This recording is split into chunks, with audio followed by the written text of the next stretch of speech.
நேர்களே, முக்கிய செய்தி. நியாய விலை கடைகளில் மலேசியா, இந்தோனேஷிய பாமாயிலுக்கு பதில் தேங்காய், கடலை எண்ணெய்களை வழங்க விவசாயிகள் கோரிக்கை விடுத்திருக்கின்றனர். சென்னையில் காலவரையற்ற போராட்டத்தை தொடங்கிய நிலையில் விவசாயிகள் வலுக்கட்டாயமாக அப்புறப்படுத்தப்பட்டு வருகின்றனர். காவல்துறையினரால் விவசாயிகள் அப்புறப்படுத்தப்படுகின்றனர். சென்னை புறநகரான கிளாம்பாக்கத்திற்கு விவசாயிகளை வேனில் ஏற்றி செல்கின்றனர் காவல்துறையினர். போராட்டத்தில் ஈடுபட்டு வரக்கூடிய விவசாயிகளை காவல்துறையினர் வேனில் ஏற்றி செல்கின்றனர். இது தொடர்பாக விவசாயிகள் அளித்திருக்கக்கூடிய அந்த பேட்டியை தற்போது பார்க்கலாம். தமிழ்நாட்டு விவசாயிகள் அனைவருக்கும் முதற்கண் வணக்கம். தமிழ்நாடு அரசினுடைய முதல்வர் மாண்புமிகு மு.க. ஸ்டாலின் அவர்கள் திமுகவுடைய தேர்தல் அறிக்கை 2021 சட்டமன்ற தேர்தல் அறிக்கையில நாங்கள் ஆட்சிக்கு வந்தால் தமிழ்நாட்டை நியாய விலைக்கடைகள்ல தேங்காய் எண்ணெய் விற்போம், கடல் எண்ணெய் விற்போம், மானிய விலை விற்போம் சொல்லி வாக்குறுதி கொடுத்திருக்காரு. 66வது வாக்குறுதி. இதை 3 வருஷமா நிறைவேற்றல. 20 ரூபாய்க்கு வித்துறதுங்க 10 ரூபாய்க்கு வந்துச்சு. நிலக்கடையை பொறிக்க கூட கூடி கட்டுப்படி ஆக மாட்டேங்குது. ஆனா மலேசியா பாமாயில மாசம் 2 கோடி லிட்டர் இறக்குமதி வித்துட்டு இருக்காங்க. மலேசியா இருக்கக்கூடிய கார்பரேட் கம்பெனி விவசாயிகள் வாழ்றதுக்கு தமிழ்நாட்டு பணத்தை மாசம் 150 கோடி ரூபாய் இவர்கள் மானிய பணத்தை எடுத்து கொடுத்து வந்துட்டு இருக்காங்க. மொத்தத்துக்கு வருஷத்துக்கு 1500 கோடி ரூபாய் போயிட்டு இருக்குது. இந்த அநியாயத்தை கேட்டு ரேஷன் கடையில சொன்ன வாக்குறுதி நிறைவேற்றுங்க. நாங்க இன்னைக்கு காலையில வந்து சென்னையில உண்ணாவிரத்தை தொடங்கணும். அனுமதி இல்லாம கைது பண்ணி மண்டபத்தில் வச்சாங்க. நாங்க கோரிக்கை வரைக்கும் சென்னை விட்டு போக மாட்டேன்னு சொன்னோம். இப்போ எங்களை வலுக்கட்டாயமா சென்னை விட்டு வெளியேற்றுறாங்க. நாளைக்கு காலையில தமிழ்நாட்டில் இருக்கிற எல்லா விவசாயிகளும், தமிழக விவசாயிகள் பாதுகாப்பு சங்க நிர்வாகிகள் அனைவரும் நேரடியாக சென்னை கோட்டையை நோக்கி வாருங்கள். நாளை கோட்டையை நோக்கி முற்றுகையிடுவோம் என தெரிவித்துக் கொள்கிறோம்.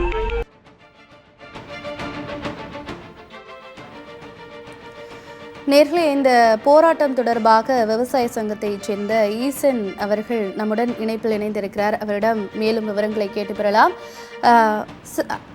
சார் வணக்கம். சார் ஈசன் சார் வணக்கம். சார், இந்த போராட்டத்தின் பிரதான கோரிக்கை என்ன? முதல்ல அதை தெளிவா சொல்லுங்க சார்.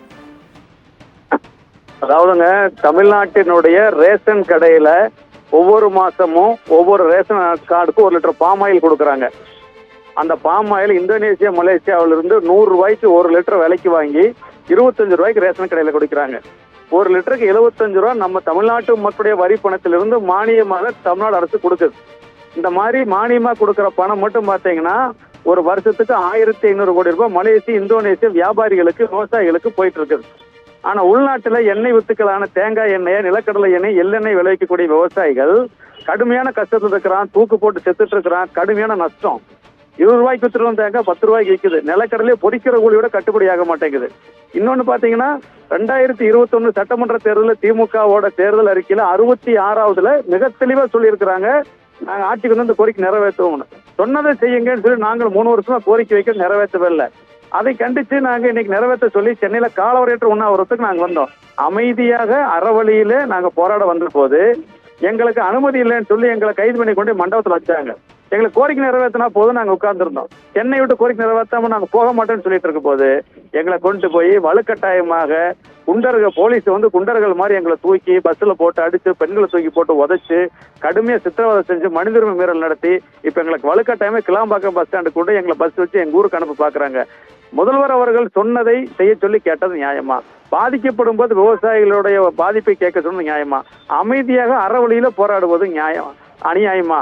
இவ்வளவு தூரம் எங்களை தமிழ்நாடு முதல்வர் அவர்கள் இது எல்லாத்தையும் வேடிக்கை பார்த்து கொண்டிருக்கிறார். இனியாவது முதல்வர் அவர்கள் எங்களை கோரிக்கை நிறைவேற்ற வேண்டும் நாங்கள் கேட்டுக்கொள்கிறோம். சரி, இதுக்கு முன்பாக இது தொடர்பாக அரசு துறை அதிகாரிகளிடம் பேச்சுவார்த்தை எத்தனை முறை நடத்தி இருக்கிறீர்கள்? இது தொடர்பாக அரசு தரப்பில் இதுவரை என்ன மாதிரியான கருத்துக்கள் தெரிவிக்கப்பட்டிருக்கிறது? இதில் ஏன் அரசாங்கம் இவ்வளவு தயக்கம் காட்டுகிறது என்று நினைக்கிறீர்கள்? உணவுத்துறை அமைச்சர் சக்கரபாணி அவர்கள், வீட்டுவசதித்துறை அமைச்சர் ஐயா முத்துசாமி அவர்கள், இருக்கக்கூடிய எல்லா அரசு துறை செயலாளர்கள், முதலோட தனிச்செயலர்கள் எல்லாரையும் 7-8 முறை பார்த்தாச்சு. ஒரு 3 வருஷமா நடந்துகிட்டே இருக்கிறோம். கண்டிப்பா செஞ்சிடறோம், கண்டிப்பா செஞ்சிடணும்னு சொல்லிட்டே இருக்கிறாங்க. யாருமே மாட்டேன்னு சொல்ல, எல்லாருமே நல்ல கோரிக்கை கண்டிப்பா செஞ்சிருவான்னு சொல்றாங்க. ஆனா 3 வருஷமாயும் செய்யவே இல்லையே. எத்தனை முறை மனு கொடுக்கறது, எத்தனை முறை அலையிறது, எங்களால முடியவே இல்லை. தேங்காய் நீ 5 ரூபாய்க்கு வந்துடும் போல இருக்குது. நிலக்கடலை விவசாயம் எல்லாம் வந்து அதை புடுங்கிறதுக்கு இல்லாம அவன் ஆட்டு மாட்டை கட்டி வேவிச்சிட்டு இருக்கிறானே. நம்ம நாட்டு மக்கள் வரி பணம், நம்ம நாட்டு பணம் நம்ம விவசாயிகளுக்கு பயன்படாம மலேசிய விவசாயிகளுக்கு பயன்படுது. நான் கேட்கிறேன் ஒரே ஒரு கேள்வி, இந்த உங்க மூலியமா நம்ம முதல்வர் அவர்கள் ஓட்டு கேட்டு தமிழ்நாட்டு விவசாயிட்டு வராரா இல்ல மலேசிய விவசாயிட்டு போறாரா? ஓட்டு போட்டு முதல்வராக நாங்க தானே. எங்களை போய் இப்படி வஞ்சிட்டு மலேசிய விவசாயிக்கு போற மாதிரி வருஷம்னா 1500 ரூபாய் பணத்தை தமிழ்நாட்டு பட்ஜெட்ல இருந்து அலையக்க தூக்கி கொடுக்குறீங்களா? இதெல்லாம் நியாயமான உங்க மூலியமா கேட்டுக்கிறோம். கண்டிப்பா சார், உங்களுடைய கோரிக்கைகள் தமிழக அரசுக்கு போய் சேரும்னு நம்ம நம்பலாம். கண்டிப்பா நிச்சயமா இதுக்கு அரசு விரைவிலேயே செவிசாய்க்கும்னு நம்ம எதிர்பார்ப்போம். எங்களுடைய இணைப்புல இணைந்து உங்களுடைய கருத்துக்களை பகிர்ந்தமைக்கு நன்றி ஈசன் சார்.